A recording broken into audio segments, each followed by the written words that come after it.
నమస్తే, welcome to Suman TV. నేను విష్ణు. ప్రస్తుతంతో పాటు certified financial planner doctor Bachchu Anil Kumar garu ఉన్నారు. వారితో మాట్లాడదాం. సార్ నమస్తే. సార్ అనిల్ గారు. నమస్కారం విష్ణు గారు. సార్ అనిల్ గారు, చాలా మందికి కారు కొనుక్కోవాలని నీడ్ ఉంటుంది, బట్ చాలా మందికి కూడా కారుకు సంబంధించిన అవగాహన ఉండదు. అంటే ఆ కారు సబ్జెక్టుకి సంబంధించి పెద్ద ఎక్స్పర్టైజ్ ఉండదు.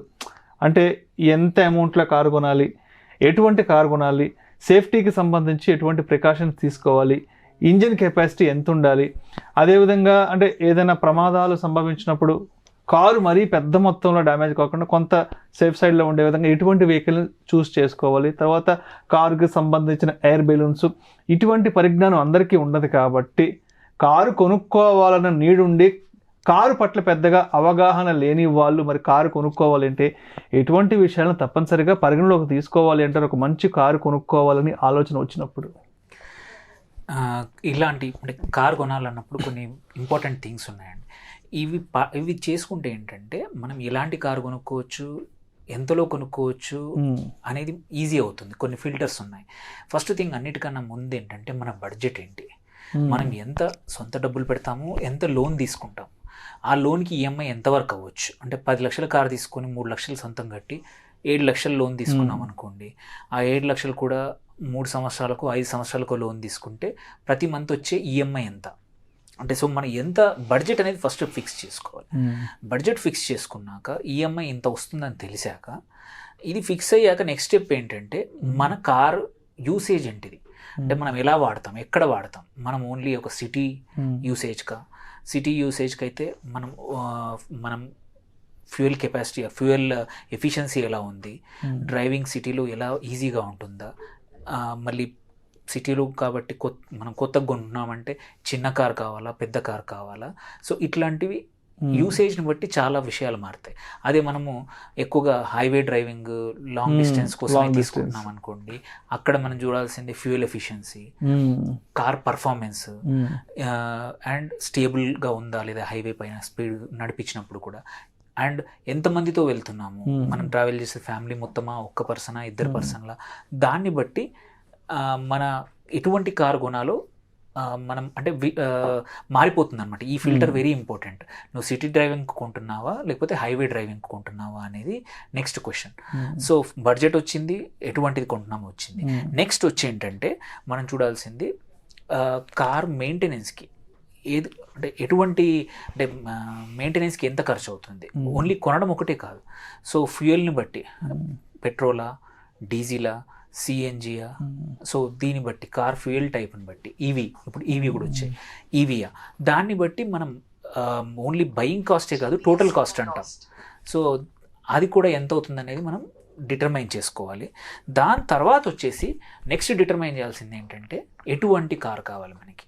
చిన్న కారు, హ్యాచ్ బ్యాక్ చిన్నది కావాలా, 3-4, నలుగురికి కంఫర్టబుల్ ఉండేట్టు. 5వ మనిషికి కూడా అంత ఎక్కువ కంఫర్టబుల్ ఉండదు. 5 సీటర్ అంటారు కానీ హ్యాచ్ బ్యాక్ కాదు, కొంచెం నేను సెడాన్, కొంచెం కంఫర్టబుల్, సేమ్ 5గురికే బట్ కంఫర్టబుల్, కొంచెం పొడవైన కారు, స్టేబుల్గా ఉండేట్టు కావాలి అని కొద్దిమంది అనుకుంటారు. ఆర్ తన స్టేటస్, సోషల్ స్టేటస్కి, ఎకనామిక్ స్టేటస్కి రిఫ్లెక్ట్ అయ్యే వాళ్ళు అన్నట్టు సెడాన్ తీసుకోవచ్చు. ఇప్పుడు కొత్తగా చాలా మందికి ఎస్యూవి మీద మక్కువ పెరిగిపోయింది. సో మజిల్ ఉన్న కారు, పెద్ద కారు కావాలని ఉన్న వాళ్ళు ఎస్యూవి అనుకున్నారు. ఆ ఎస్యూవీలో కూడా ఇప్పుడు కాంపాక్ట్ ఎస్యూవీలు వచ్చాయి, sub 4 meters, అవి కూడా చాలా ఆప్షన్స్ వచ్చాయి. ఆర్ మల్టీ యూటిలిటీ వెహికల్స్, కొంచెం ఫ్యామిలీ కోసం 6-7 పెద్దవాళ్ళతో కూర్చొని వెళ్ళడానికి ఎంయూవీస్ వచ్చాయి. వీటన్నిటికన్నా ఇంకా పెద్ద లగ్జరీ ఎస్యూవీలు కానీ ఆర్ మోర్ ఎక్స్పెన్సివ్ కార్స్ వచ్చాయి. సో మన బడ్జెట్ ఏంది అనేది దాన్ని బట్టి మన కార్ టైప్ సెలెక్ట్ చేసుకొని నెక్స్ట్ ఏంటంటే చూడాల్సింది బ్రాండ్. మనకు చాలామందికి ఏంటంటే ప్రతి ఒక్కరికి కొన్ని బ్రాండ్స్ మీద మంచి ఒపీనియన్ ఉంటుంది, కొన్నిటి మీద మంచి ఒపీనియన్ ఉండదు. మంచి ఒపీనియన్ లేకపోతే మనం పెద్ద పర్చేజ్ కాబట్టి వదిలేస్తేనే బెటర్. మనకు మంచి ఒపీనియన్ ఉన్న బ్రాండ్నే తీసుకొని, అన్నిటికన్నా ఇంపార్టెంట్ అంటే టెస్ట్ డ్రైవ్ పక్కా చేయాలి. ఆ టెస్ట్ డ్రైవ్ కూడా ఏది చేయాలంటే మనం అనుకున్న వర్షన్ ఆఫ్ వెహికల్. మనం చూస్తే ఏంటంటే ఇప్పుడు వెళ్ళాము ఒక కార్, ఎగ్జాంపుల్ హ్యుండై షోరూమ్కి వెళ్ళి ఒక క్రెటా కార్ కావాలన్నాం. ఆ క్రెటా కార్లో మీకు 15-16 రకాల వర్షన్స్ ఉంటాయి. ఇంజన్ టైప్ అయి ఉండొచ్చు, మిడ్ వేరియంట్ అని, టాప్ వేరియంట్ అని, బేసిక్ వేరియంట్ అని, స్పెషల్ వేరియంట్ అని, మళ్ళీ దాంతోపాటు డిఫరెంట్ డ్రైవ్ ట్రైన్స్ అంటే పెట్రోలా, డీజిలా, ఎల్పిజియా, సో ఈవీయా. సో ఒక్కొక్క కార్లో 7-8 కాదు 15-20 మోడల్స్ ఉంటాయి. సో లెట్స్ సే మనం క్రెటా అని డిసైడ్ చేసాము, బట్ మనకి తెలియకుండా బేసిక్ మోడల్ కొనేస్తాం. కానీ బేసిక్ మోడల్కి టాప్ ఎండ్ మోడల్కి చాలా ఫీచర్స్ తేడా ఉంటాయి.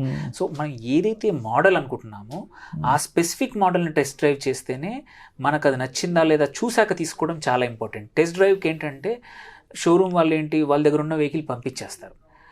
అందులో కూడా అన్నీ అవే ఉంటాయి సార్. అందులో ఓన్లీ సీటింగ్ మారుతుంది, లేకపోతే అందులో ఏమంటారు జీటీ ఇంజిన్, లేకపోతే ఇంకొకటి ఇది సేమ్ ఇంజిన్, అది పెట్రోల్ డీజిల్ సార్ అంటే దానివల్ల ఏమవుద్దంటే మన ఎక్స్పెక్టేషన్స్ అనేది రాంగ్గా సెట్ అయిపోతాయి. మనం యాక్చువల్గా మనం తీసుకున్న వర్షన్ వస్తుంది, ఆ మోడల్ వస్తుంది, స్పెసిఫిక్ మోడల్ వచ్చినప్పుడు అది అలా ఉండకపోవచ్చు, పర్ఫార్మెన్స్ ఉండకపోవచ్చు.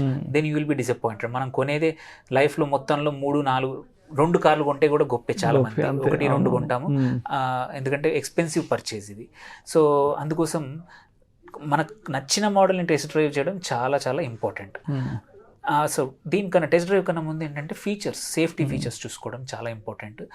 ఇప్పుడు ఏంటంటే స్టాండర్డ్ చాలా కార్లలో 2 ఎయిర్ బ్యాగ్స్ రావడం అనేది వచ్చింది, బట్ 2 కన్నా కూడా 4-6 ఎంత ఎక్కువ ఎయిర్ బ్యాగ్స్ ఉంటే ఏంటంటే there is a high chance ఏమైనా యాక్సిడెంట్ అయినప్పుడు మనకి ఇబ్బందులు రాకుండా ఉండేట్టు ఉంటుంది. దాంతోపాటు ఇప్పుడు సన్ రూఫ్ అని, మళ్ళీ మంచి ఇన్ఫోటైన్మెంట్ సిస్టమ్ అని, ఆటోమేషన్, లాట్ ఆఫ్ ఆటోమేషన్స్ వచ్చాయి. సో మనకు అవసరాలకు తగ్గట్టు ఆ ఫీచర్స్ ఉన్నాయా లేదా, వెదర్ లగ్జరీ ఫీచర్స్ అనుకోండి, సెక్యూరిటీ ఫీచర్స్, కొద్దిమంది మంచి అలాయ్ వీల్స్ అనుకుంటాం, అండ్ కార్లో బ్రేకింగ్ సిస్టమ్ ఏబిఎస్ అనుకుంటాం. సో ఈ మంచి సెక్యూరిటీ ఫీచర్స్ ఉన్నాయని అనుకున్నాం, కొంచెం ఎక్స్పెన్సివ్ అయినా సరే చాలామంది ఇవి చూసుకొని కొనడం చాలా మంచిది.